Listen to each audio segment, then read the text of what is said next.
All right, big story here at home, and that is the budget. We're bringing in the big guns. Mike Eppel over at 680. What are we expecting in this budget, and what would you be surprised to not see? I would be surprised if we actually did see a cut in overall spending, Melanie.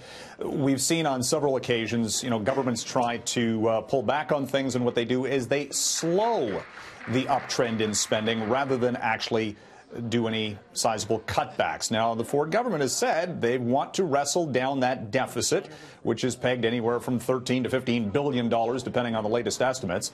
And we've heard talk about, cuts coming to education, for example. But this big transportation plan announced just yesterday, and other things such as child care expenses and free dental care for seniors at certain wage levels or income levels. I mean, there's going to be some big spending issues in this, regardless of how much they want to actually cut back on things. So it's going to be fascinating to see exactly what the numbers show and how much we're still in debt, deficit, and if there's any path to balance, because that's something they'll probably be also projecting.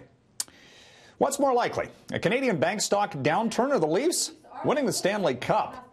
We have a famous prognosticator, Steve Eisman, who was one of those who predicted the collapse of the U.S. housing market, saying the Canadian bank stocks are ripe for a 20% decline. Not saying any time frame. A national bank analyst and many others are saying that's not going to happen. Canadian banks are doing fine, as they have for several years. And the likelihoods of the Leafs winning the Stanley Cup, a greater chance of that happening than a bank stock downturn. Go Leafs, go. Tesla tumbles again, down 5% in pre-market trade. They're cutting back on production, reportedly on a gigafactory partnership with Panasonic in the United States. This on an uncertain future for the sale of electric cars, according to some reports, as after Tesla lowered its recent sales forecast. And Roger, who is listening to your Amazon Echo? Reports that Amazon has 7,000 people at various centers around the world listening to what is going through the Amazon Echo smart speaker. They say this is for developing the algorithms to make it more responsive when you say, hey, Alexa, do this, that, and the other thing for me. But, yeah, they say there are safeguards that nothing untoward is happening with what is being talked about in your house. There's always safeguards.